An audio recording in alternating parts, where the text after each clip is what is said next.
हाय, मी नीलम. एक सुंदर कविता आपणासोबत शेअर करीत आहे. आधी काळजात रेंज पाहिजे. तेच तेच जगणं, तेच तेच जीवन, रोज रोज तेच, सारखं सारखं जेवण. आयुष्यात कधी कधी थोडा तरी चेंज पाहिजे. एकमेकांशी बोलता येते, पण आधी काळजात रेंज पाहिजे. भाऊ भाऊ दूर झाले, आई बापाचं ओझं झालं. अर्ध अंगण तुझं अन अर्ध अंगण माझं झालं. थोडं तरी काळजात आपुलकीचं कव्हरेज पाहिजे. एकमेकांशी बोलता येते, पण आधी काळजात रेंज पाहिजे. हल्ली घरातल्या घरात अंगत पंगत बसत नाही. आपुलकी प्रेम जिव्हाळा हुरहुर दिसत नाही. घराघरात प्रत्येकाला आयुष्य अरेंज पाहिजे.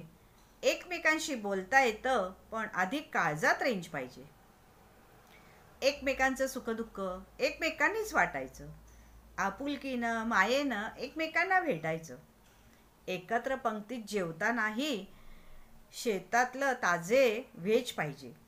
एकमेकांशी बोलता येते, पण आधी काळजात रेंज पाहिजे. गोष्ट तशी जुनीच, कावळा चिमणीची, पण नव्या जमान्यातली. कावळा चिमणीचा पूर्वापार शेजारी. कावळ्याचं घर आजही शेणाचं आणि चिमणीचं मेणाचं.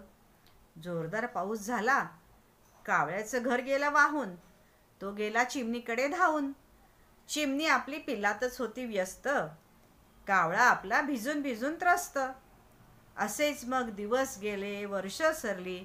चिमणीचं पिल्लू भरारी घेत गेलं परदेशी. आठवणीने चिमणी रडे फोटो घेऊन उशाशी. पिल्लू परदेशातून काळजी घेई, भरपूर पैसे पाठवी.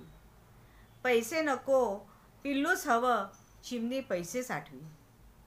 एके दिवशी आजारी पडली तर कोणीच आलं नाही चिमणीसाठी धावून. कळल्याबरोबर कावळाच मदतीला आला. चिमणीचे डोळे गेले अश्रूंनी वाहून.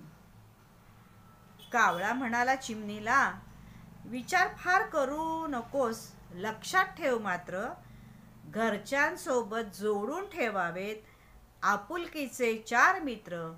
वेळ प्रसंगी आधार होतात जीवाभावाचे मित्र पक्के.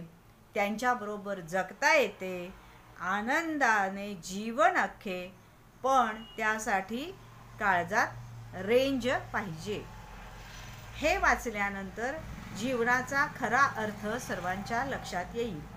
मला आलेली ही एक सुंदर कविता कोणी लिहिली माहीत नाही. ज्याने कोणी लिहिली त्याला धन्यवाद.